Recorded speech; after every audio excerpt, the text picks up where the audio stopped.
There are stories that lodge themselves in the collective conscience like a shard of glass, sharp and unsettling, impossible to ignore once you know they are there.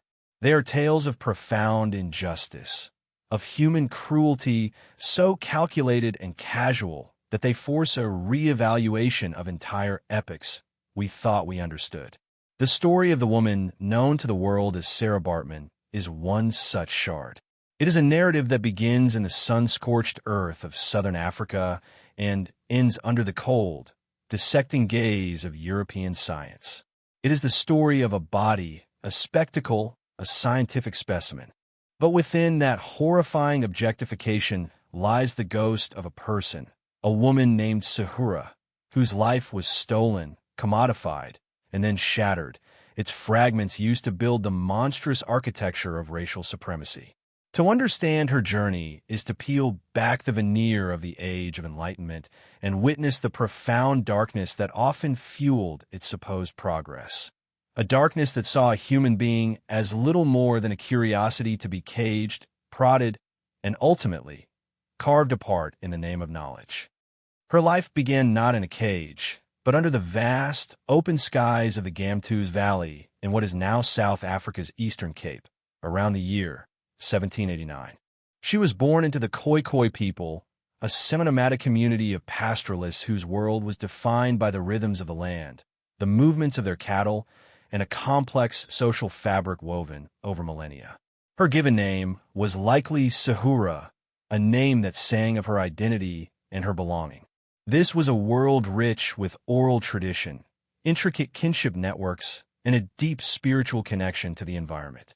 The Khoikhoi were not the primitive savages that European colonial narratives would later paint them to be. They were a people with a history, a culture, and a profound sense of place. But Sahura was born into a world on the brink of annihilation. The Dutch East India Company had established a colony at the Cape of Good Hope over a century before her birth, and the inexorable, violent creep of European settlement was a reality that shaped every aspect of Khoikhoi life. The colonial frontier was a place of brutal friction.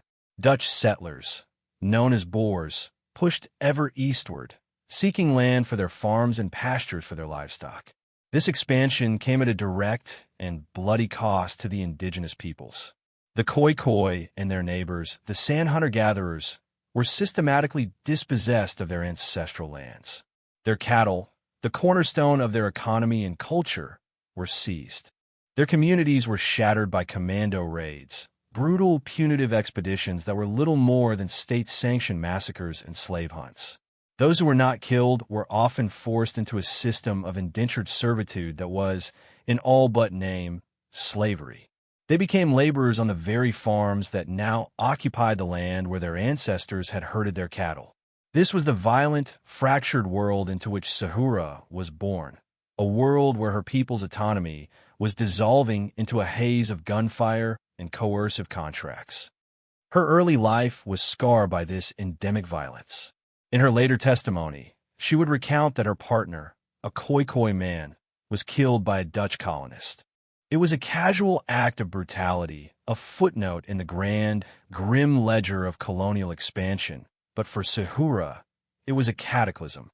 Widowed and dispossessed, she found herself, like so many of her people, absorbed into the colonial economy. She was taken to Cape Town, the bustling, grimy heart of the Dutch colony, and became a servant in the household of a man named Peter Sizes. It was here that she was given the name Sartje, a Dutch diminutive of Sarah. It was the first of many acts of erasure, the overwriting of her identity with one more palatable to her masters.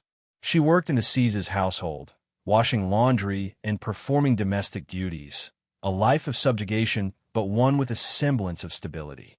But it was in this house that she would meet the man who would irrevocably sever her from her home and set her on a path to infamy and ruin. Hendrik Sizes, Peter's brother. Hendrik Sizes was a figure emblematic of the complex and often predatory social hierarchies of the Cape. A man of mixed European and African heritage, he operated in the liminal spaces of the colony, working as a showman and an opportunist.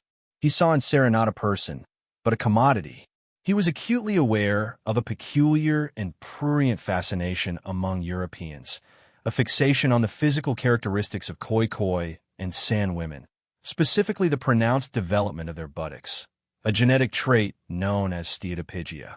To the scientific and popular imagination of Europe, this was a marker of exoticism, of hypersexuality, of a supposed racial otherness that placed African women on a lower rung of the human ladder, somewhere tantalizingly and terrifyingly close to the animal kingdom.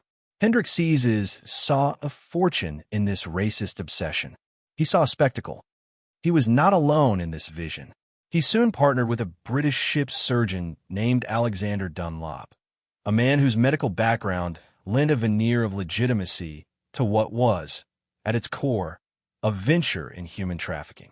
Together, they approached Sarah with a proposition, dressed in the deceptive language of opportunity. They offered her a contract. They promised her a journey to the heart of the British Empire, to London, where she would exhibit her unique physique for paying customers. They assured her that she would become wealthy, that her fortune would be her own, and that after a few years, she would return to her homeland a rich woman. The contract, written in dense legalese in a language she could neither read nor fully comprehend, was a masterclass in coercive manipulation. For a woman with no rights, no protector, and no clear future beyond a lifetime of servitude, the promise of wealth and eventual return, however faint, may have seemed like the only escape available. In 1810, under the terms of this predatory agreement, Sarah Baartman boarded a ship and sailed away from Africa, leaving behind the only world she had ever known. She could not have possibly imagined the nature of the hell that awaited her. London in 1810 was the roaring, clanking, smoke-choked capital of a global empire. It was a city of staggering wealth and abject poverty, a place of high society and base spectacle. It was into this world that Sarah was thrust, not as a visitor, but as an exhibit. Hendrik Sizes rented a room at 225 Piccadilly, a street synonymous with fashionable entertainment and commercial curiosities. He began to advertise his new attraction with lurid handbills and sensational newspaper notices. She was christened the Hottentot Venus, a name that was a grotesque paradox. Hottentot was a derogatory colonial term for the Khoikhoi people, a word that mimicked the clicks of their language and reduced their identity to a caricature. Venus, the Roman goddess of love and beauty, was a cruel, ironic twist, sexualizing her while simultaneously framing her as a bizarre, almost monstrous, inversion of European ideals of femininity. The exhibition was a masterpiece of degradation. For a shilling, Londoners could file into the showroom to gawp at her. For an extra fee, they could get close enough to touch. Sizes constructed a stage, a raised platform that was often described as being like a cage. Upon this stage, Sarah was made to stand for hours on end, clad in a tight-fitting, skin-tone garment that accentuated the very features that made her a curiosity. She was often adorned with beads and feathers, a theatrical parody of what Europeans imagined savage attire to be. Sizes would stand beside her, like a zookeeper with a prized animal, holding a long pole. He would use it to point at her body, directing her to walk, to turn, to parade back and forth so the paying public could get the best possible view of her buttocks. The atmosphere was one of a carnival sideshow, a blend of morbid curiosity, scientific voyeurism, and thinly veiled sexual titillation. The crowds came in droves, society ladies and gentlemen, working-class men, students, and self-proclaimed intellectuals. They stared, they pointed, they whispered, and they laughed. Satirical cartoons of the era capture the scene with brutal clarity. They depict her as a grotesque figure with monstrously exaggerated features, surrounded by leering, dwarfish Englishmen who prod and measure her. These images were not just cruel jokes. They were instruments of a wider cultural project. They reinforced a narrative of European superiority and African inferiority, a visual justification for the colonial project itself. If this was what Africans were like, the images suggested, then surely they were people in need of civilizing, of mastering, of controlling. For Sarah, This daily ritual must have been a form of psychological torture. She was isolated, surrounded by a language she barely understood, her every moment dictated by her captor. The faces that stared at her were not filled with empathy or shared humanity, but with a cold, rapacious curiosity. She was an object, a thing to be consumed by the public gaze. Accounts from the time suggest she was often sullen, resistant, and morose. She was said to smoke a pipe almost constantly, a small act of defiance, or perhaps a desperate attempt to create a literal smokescreen between herself and the leering world. The cold of London, so different from the climate of the Cape, seeped into her bones. She was perpetually ill, her body a prisoner of both her exhibition and the alien environment. The promised wealth was a fiction. Caesars controlled every penny. The promise of return was a distant, fading dream. She was trapped in a living nightmare, her body the source of her torment, her spirit slowly being crushed under the weight of a million dehumanizing stares. Yet, even in the heart of this darkness, a flicker of resistance emerged. The spectacle of the Hottentot Venus did not go unnoticed by everyone. London was also a center for the burgeoning abolitionist movement. Having recently succeeded in banning the slave trade in _1807 activists were vigilant for other forms of human exploitation. An organization called the African Institution, led by prominent reformers like Zachary Macaulay and William Wilberforce, heard reports of the degrading exhibition in Piccadilly. They saw in Sarah's plight a continuation of the very slave trade they had fought so hard to dismantle. They saw a human being, a child of our common father, held in bondage and exhibited for profit. They resolved to act. The abolitionists launched a legal campaign to free Sarah from Hendrik Caesar's clutches. In the autumn of 1810, they brought the case before the Court of King's Bench, arguing that Sarah was being held against her will and unlawfully exploited. This court case represents one of the most complex and tragic junctures in Sarah's story. It was on the surface a moment of hope, a chance for rescue by powerful and well-meaning men.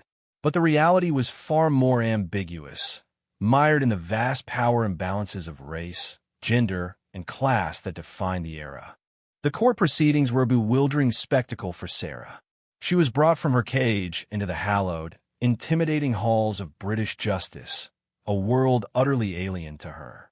The abolitionists had hired Dutch translators, but the cultural and conceptual gulf was immense. They sought to portray her as a helpless victim, a slave in need of liberation. Hendrik Caesar, fighting to maintain control of his lucrative property, presented a powerful counter-narrative. He produced the contract, arguing that Sarah was not a slave, but a business partner. He claimed she was in London of her own free will, that she was entitled to a share of the profits, and that she was happy with the arrangement. The crucial moment came when Sarah herself was questioned. The abolitionists expected her to declare her captivity to beg for freedom. But her testimony, filtered through translators and the court reporter, was not so simple. She stated that she had come to England voluntarily. She said she was not under restraint. She even expressed a strange sort of loyalty to Caesar, the man who had brought her there. Why would she say this? The answer is likely a tangled knot of fear, manipulation, and a desperate pragmatism. Hendrik Caesar was her entire world in London. He was her captor, but he was also the only person with whom she shared a language and a past, however fraught. He likely threatened her, warning her that if she defied him, she would be cast out onto the streets of London, destitute and alone, with no hope of ever seeing her home again.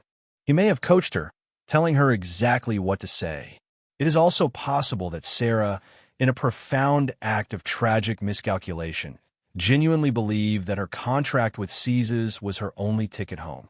Perhaps she thought that if she played her part, endured the humiliation, and placated her master, he would eventually fulfill his promise to return her to Africa with the money she was owed.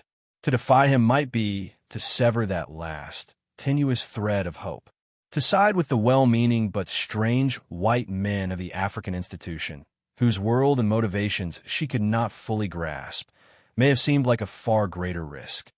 The court was perplexed. Faced with conflicting accounts and Sarah's own ambiguous testimony, they reached a compromise. They did not free her outright, but they did rule that the exhibition could not continue in its current degrading form. They ordered a new contract to be drawn up, one that supposedly gave Sarah more rights, guaranteeing her decent lodging, warm clothing, and a full half of the profits. Zachary Macaulay himself was appointed as the guardian of her earnings. On paper, it was a victory for humane principles. In reality, it was a catastrophic failure. The ruling legitimized the entire enterprise. It reframed her exploitation not as a crime, but as a formal business arrangement. Caesars retained control, and the daily horror of the exhibitions continued, now with the implicit sanction of the British legal system. The abolitionists, satisfied that they had secured a more civilized form of exploitation, largely moved on. Sarah was left more trapped than ever, her brief glimpse of liberation having dissolved into a legal document that bound her even tighter to her tormentor. The publicity from the court case had an unintended and perverse effect. It made the Hottentot Venus even more famous. Caesars, emboldened by his legal victory, took the show on the road, touring towns and cities across England and Ireland. The relentless cycle of travel and exhibition took a devastating toll on Sarah's health. The damp, cold climate, the constant stress, and the profound psychological burden of her existence wore her down. Her relationship with Caesars, always one of master and captive, likely grew more fraught as his financial desperation increased and her physical and emotional resilience waned. It was during this period that she was baptized, taking the Christian name Sarah. It is impossible to know the true nature of this conversion. Was it a genuine moment of faith, a search for solace in a merciless world? Or was it another performance, another act of compliance demanded by her master to make her spectacle more palatable or intriguing to a Christian audience? Like so much of her inner life, it remains shrouded in ambiguity and pain. By 1814, Hendrik Caesar's venture was failing. The novelty of the Hottentot Venus had worn off in Britain, and he was mired in debt. Ever the opportunist, he sought a new market, one with a reputation for being even more decadent and scientifically curious than London. He set his sights on Paris. It was there that he found a new partner, a man named Rowe, who was not a showman, but an animal trainer. Caesars effectively sold Sarah to Rowe, a transaction that stripped away the last pretense of her being a business partner. She was now, unequivocally, property to be bought and sold. This transfer marked the beginning of the final, and most horrific, chapter of her life. If London had been a purgatory of public humiliation, Paris was an inferno of overt sexualization and cold, clinical objectification. Rowe exhibited her in the Palais Royal, a center of Parisian nightlife, known for its gambling dens and brothels. The nature of the exhibition shifted. It became more overtly sexual, playing to the debauched tastes of its new audience. She was often displayed in close proximity to the animals Rowe trained, further blurring the line between human and beast in the public imagination. She was forced to endure 15 months of this intensified degradation, her health failing, her spirit sinking into what must have been an abyss of despair. It was reported that she drank heavily, a desperate attempt to numb the constant pain and humiliation. But it was not just the licentious public that was interested in Sarah. Paris was the epicenter of European science, and her arrival caught the attention of the most prominent naturalists of the day. At the Jardin des Plantes, the National Museum of Natural History, a group of anatomists and zoologists, led by the immensely influential Georges Cuvier, saw Sarah as a priceless scientific opportunity. Cuvier was the father of paleontology and comparative anatomy, a towering figure of French science. He was also a staunch proponent of polygenism, the theory that human races were distinct species with separate origins. He was obsessed with creating a racial hierarchy, with white Europeans at the pinnacle and black Africans at the bottom, perilously close to the great apes. To Cuvier, Sarah Baartman was not a woman. She was a living specimen, the missing link he had been searching for. He saw her steatopygia not as a simple genetic trait, but as proof of her primitive, animalistic nature. He saw her Khoikhoi language, with its distinctive clicks, as evidence of an undeveloped intellect. He arranged for Rowe to bring Sarah to the Jardin des Plantes for a series of scientific examinations. For 3 days in March 1815, she was subjected to the cold, methodical gaze of Cuvier and his colleagues. They sketched her, they measured every part of her body, and they documented her physique with the dispassionate precision of botanists studying a strange plant. Cuvier's primary goal was to see her completely naked, to examine her genitalia, which he believed held the key to her supposed racial inferiority. This was a line that Sarah, even in her desperate state, refused to cross. She resisted. She would not allow them this final, ultimate violation of her personhood. Her refusal, documented with clear annoyance in Cuvier's own notes, is one of the most powerful and heartbreaking moments in her story. At her absolute lowest point, stripped of her freedom, her health, and her hope, she retained this one last kernel of defiance. She refused to be completely consumed by the scientific gaze. Cuvier, frustrated, had to content himself with offering her money for a glimpse, an offer she seems to have consistently rejected. He was forced to base his most salacious findings on observations made while she was clothed and on second-hand accounts. Despite her resistance, the experience was profoundly dehumanizing. She was no longer even a public spectacle. She was a laboratory animal, a collection of data points for a racist theory. The grueling examinations, combined with the relentless exhibitions and her deteriorating health, proved to be too much. In the cold Parisian winter of 1815, Sarah Baartman fell gravely ill. Accounts of her final days are sparse, but she was likely suffering from a combination of pneumonia, smallpox, or possibly a venereal disease, all of it compounded by alcoholism and the profound weariness of a broken spirit. On December 29, 1815, in a squalid apartment, far from the African sun, Sarah Baartman died. She was approximately 26 years old.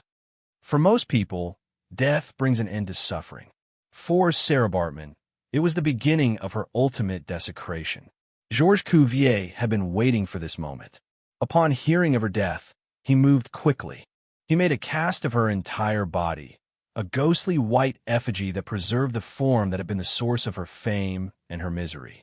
Then, he took a scalpel and began the work he had been denied in her life. He performed a meticulous dissection. He was not looking for a cause of death. He was plundering her body for evidence to support his preconceived racial theories. He paid particular attention to her buttocks, her skull, and her genitals. What he did next ensured that her humiliation would outlive her by nearly 2 centuries. He prepared her skeleton for display. He pickled her brain and her genitals in jars of formaldehyde. And then he put these macabre remains on public exhibition at the Musée de l'Homme, the Museum of Man, in Paris. Her body, which she had so fiercely tried to protect from his gaze in life, was now permanently exposed, dissected, and categorized in death. Alongside the plaster cast, her skeleton and bottled organs became a prime exhibit, a tangible proof of the racist pseudoscience Cuvier championed. Cuvier published a paper on his findings, a foundational text of 19th century scientific racism. In it, he compared her features to those of an orangutan, concluding that she belonged to the most degraded of human races. He used his immense scientific authority to declare her, and by extension all African people, as intellectually and morally inferior. His work was not a fringe theory, it was mainstream science. It was cited for decades by academics, politicians, and theologians to justify slavery, to rationalize colonialism, and to entrench a global system of white supremacy. Sarah Baartman, the woman, was gone. In her place, Cuvier had created a monster of his own making, a scientific artifact built from her bones and organs, designed to prove the inferiority of her people. For over 160 years, her remains would stand in that glass case in Paris, a silent, grim testament to the profound cruelty of men who who called themselves enlightened. For more than a century and a half, the story of Sarah Baartman was largely forgotten, subsumed by the very scientific racism she was made to represent. Her skeleton stood on display, a mute and dusty curiosity. The jars containing her organs gathered dust on a museum shelf. She was a footnote in the history of anatomy, a grotesque illustration in the textbooks of racial science. But history has a long memory, and the ghosts of injustice do not rest easily. In the latter half of the 20th century, as the colonial empires crumbled and the civil rights movement challenged the foundations of white supremacy, a new consciousness began to emerge. Scholars, activists, and artists, particularly those of African descent, began to unearth the forgotten stories of colonial victims, to reclaim them from the footnotes of imperial history. Sarah Baartman's story was rediscovered. The turning point came with the end of apartheid in South Africa in 1994. The new, democratically elected government, led by Nelson Mandela, embarked on a national project of reconciliation and reclamation. It was a time to heal the wounds of the past, and part of that healing involved bringing home the nation's lost and stolen ancestors. The case of Sarah Baartman became a powerful symbol of this new mission. She was seen as the quintessential victim of colonial and racist brutality, her body still held captive in a foreign land. The campaign to repatriate her remains began in earnest. It was a complex diplomatic and ethical struggle. Initially, the French government and the museum authorities were resistant. They argued that her remains were part of France's national scientific heritage, an inalienable property of the state. They defended Cuvier's work as a product of its time, a piece of scientific history that should be preserved. The argument was monstrous. It prioritized the heritage of racist science over the dignity of a human being. The South African government, along with a growing chorus of international activists, pushed back. They argued that Sarah Baartman was not an artifact. She was an ancestor. The struggle was amplified by the arts. The South African poet Diana Ferris wrote a searing, powerful poem titled, "I Have Come to Take You Home," written from the perspective of a modern South African woman speaking directly to Sarah. The poem became an anthem for the repatriation movement, capturing the profound emotional and spiritual urgency of the campaign. It was read in the South African Parliament and presented to the French government, a piece of art that cut through the sterile language of diplomacy and law. The pressure mounted. The ethical arguments became impossible for France to ignore. How could a modern, democratic nation continue to display the dissected body parts of a woman who had been so horrifically exploited? It was an indefensible position. In 2002, after years of negotiation, the French National Assembly voted unanimously to pass a special law allowing for the return of Sarah Baartman's remains to South Africa. It was a historic moment, a victory not just for South Africa, but for human dignity. The law carefully sidestepped the issue of setting a precedent for other museum claims, making it clear this was a unique ethical case. In May 2002, nearly 200 years after she had been taken from her homeland, Sarah Baartman finally came home. Her remains, carefully packed, arrived at Cape Town International Airport to a ceremony of national importance. It was a profoundly emotional moment.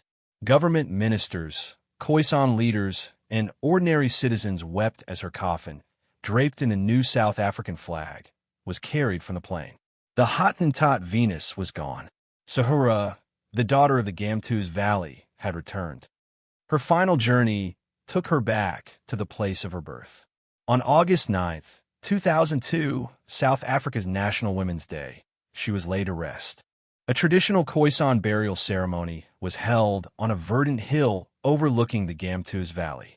The rituals that were denied to her in 1815 were finally performed. The soil that she had been stolen from now welcomed her back.